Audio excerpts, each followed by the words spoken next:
Au cours d'une respiration normale, les poumons se dilatent et se contractent dans la cavité thoracique. Les poumons sont revêtus de 2 couches de tissu, comme un point qui a été poussé dans un ballon. L'espace entre les couches, appelé cavité pleurale, est lubrifié pour que les poumons puissent glisser facilement sur la paroi thoracique. On appelle pneumothorax la pénétration d'air dans cet espace.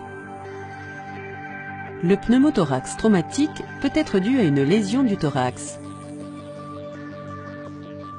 Une lésion thoracique contondante ou pénétrante peut provoquer une petite déchirure à la surface du poumon.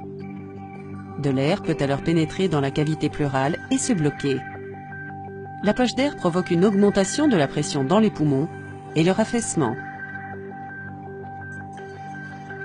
Certaines maladies pulmonaires comme l'asthme, l'emphysème ou la BPCO peuvent provoquer un pneumothorax spontané sans lésion.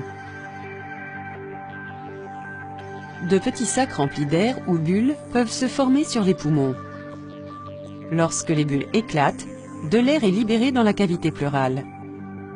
La pression de l'air coincé provoque l'affaissement du poumon. Un pneumothorax peut également être observé chez une personne ne présentant aucun facteur de risque ou pathologie.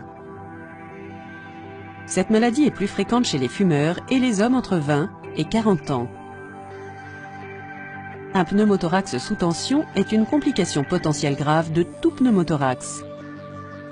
Si la poche d'air coincée ne peut s'échapper et continue à grossir, l'augmentation de la pression dans la cavité pleurale risque de pousser le cœur et les gros vaisseaux sanguins de l'autre côté du thorax. Ce déplacement se caractérise par une baisse significative de la pression artérielle. Cette maladie mettant en danger la vie du patient nécessite une intervention médicale immédiate.